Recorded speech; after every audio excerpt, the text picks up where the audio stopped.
Being profitable is maybe the hardest thing in your trading journey. Now hold on, in today's video I am gonna explain you something that probably almost no trader is explaining you when you started this journey. Now I'm Neil, I'm 3 years into trading and it took me 2 years to become profitable, and even then I only make between 1 to 3k a month. I am not a millionaire, but I know the journey, I know the rough path that it took me to become profitable. And I'm going to explain you what helped me to actually become profitable. Now, first of all, you got to ask yourself, okay, why am I unprofitable? If you are unprofitable during backtesting and live trading, that simply means you don't have a well-defined strategy. Your strategy is not working and you should probably switch your strategy or get more experience. Now, today I'm not going to talk about a specific strategy. You can watch my other YouTube videos where I'll be trade recapping, or also join my free Discord community, or just go on YouTube and find any strategy from another YouTuber that suits you. But if you are profitable during backtesting, demo trading, but not during live trading on prop firms, that simply means that's a psychological issue. And today that's what we are going to fix, is your psychological issue that probably a lot of traders have, but nobody really tells you how to fix it. Now, first of all, one of the most common mistakes is risk management. Probably you over risk, you blow your accounts after 1 or 2 trades, or whenever you over risk, you are trailing your stop loss away. That means, you're gonna lose way more than you should actually lose. Whenever you risk way too much, you're gonna feel way too emotional, and those are bad things. Now, how can you fix this? Now, let's do some simple math. Let's, for example, take Top Stack. Okay, where the profit target is $3,000 and your maximum loss limit is $2,000. What I will recommend you, if you are not an experienced trader, is that you risk an amount that whenever you lose your trade, you are fine with it. Something I really struggled was that whenever I enter a trade and I use a certain type of risk, I told myself, if I lose this trade, I can only lose 2 or 3 trades and then blow my account. That is something very, very bad, and you should not be thinking whenever you enter a trade. That means that this risk management does not suit the level you are at the moment. Basically, for example, me as an experienced trader, I risk, for example, on a Top Step account, $500.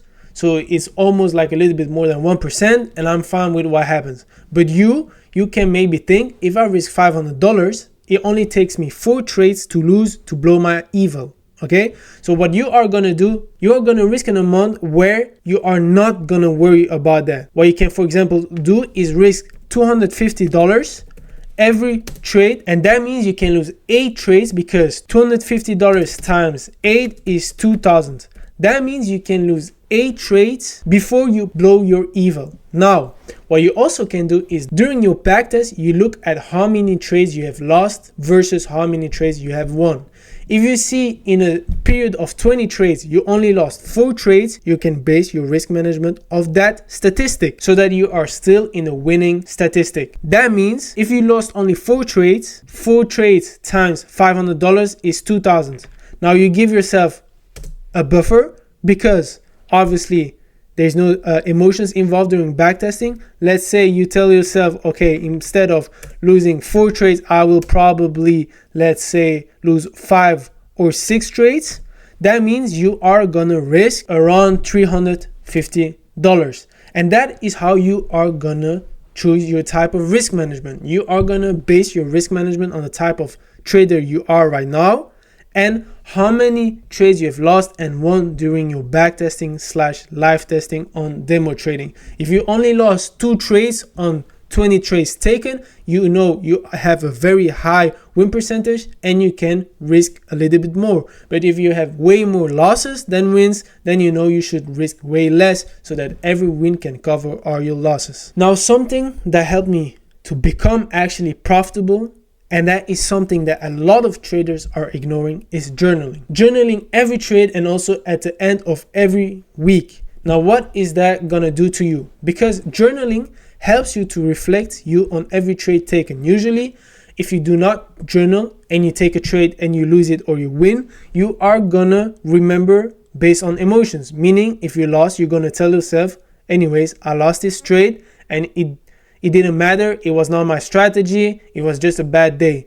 But if you journal it and you actually see the mistakes, then you know that next time when you see that condition, you should not be taking that trade.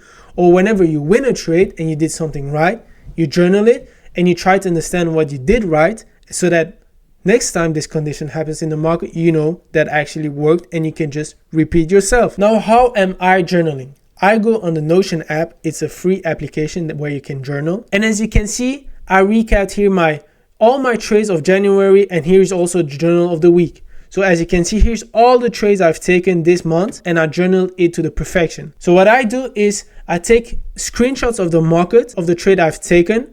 So on the 1 hour, the 4 hour, the 50-minute time frame, the 5-minute, basically every time frame I used. Then I start writing my thought process before, during, and after the trade. As you can see here, there was buy side liquidity where market edged it.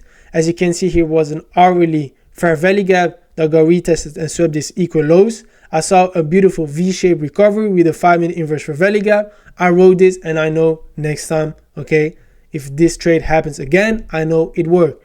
Same thing here, another example. As I can see here, I saw a bad market condition because there was FOMC the next day. So I know if I see a market is very choppy, a no news day, the day after is FOMC, I shouldn't be trading. And that is what you are going to do. You're going to recap every trade you have taken, try to understand what you did wrong and what did you do right. Again, the reason for that is that next time you are going to be trading, you are not going to trade based off emotions, but based off statistics. The point in trading is to be at the winning side, at the winning statistics, and not the losing statistics.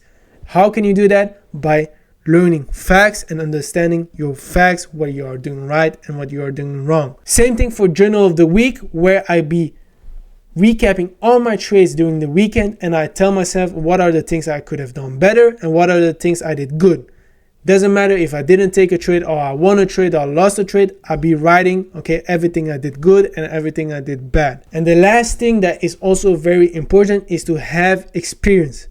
Do not buy a prop firm, do not buy an evil when you have no experience. Try to backtest, try to live test, try to demo test, try to apply your strategy until it works, and then you go trade on real market conditions, on prop firms. Another thing that a lot of traders are doing wrong is that they put too much emotional aspect in evaluations on prop firms. If you blow an eval, worst thing that can happen is you lose $100, $150, doesn't matter the price, okay?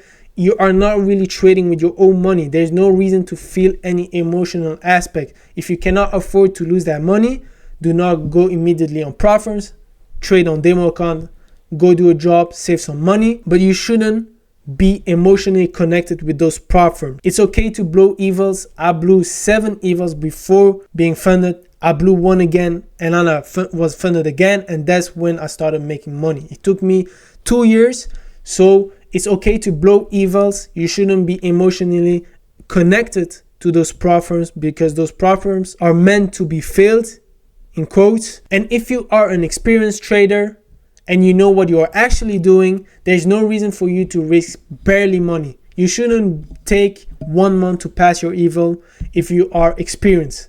You shouldn't trade your evals as in it's a live account. That's a big difference. You shouldn't trade your evals as in it's live accounts. Whenever you have a live account, that's where you have to have a very clean, proper risk management where you barely risk money. But on evals, you shouldn't be emotionally connected to those prop firms and start trading like you are trading on live accounts. Me personally, I try to pass my evals in 4 or 5 days. More than that, I just reset my account. That's it. Now, this is the typical path to become profitable. Something that a lot of traders are either gatekeeping or just not telling you, but this has as much importance than your own strategy. You can learn any ICT concept, any strategy that you want. If you have a bad risk management, you have a bad psychology, if you're not journaling, if you have no experience, you are not going to become profitable. Start applying those rules and you are going to see a difference. Leave a like, leave a comment. Join my free Discord community. I'm also soon dropping my mentorship for the cheapest price in the game with the most value. If you want to have insights, join my free Discord community where you can also talk with a lot of traders and I can definitely help you. See you next time and peace out.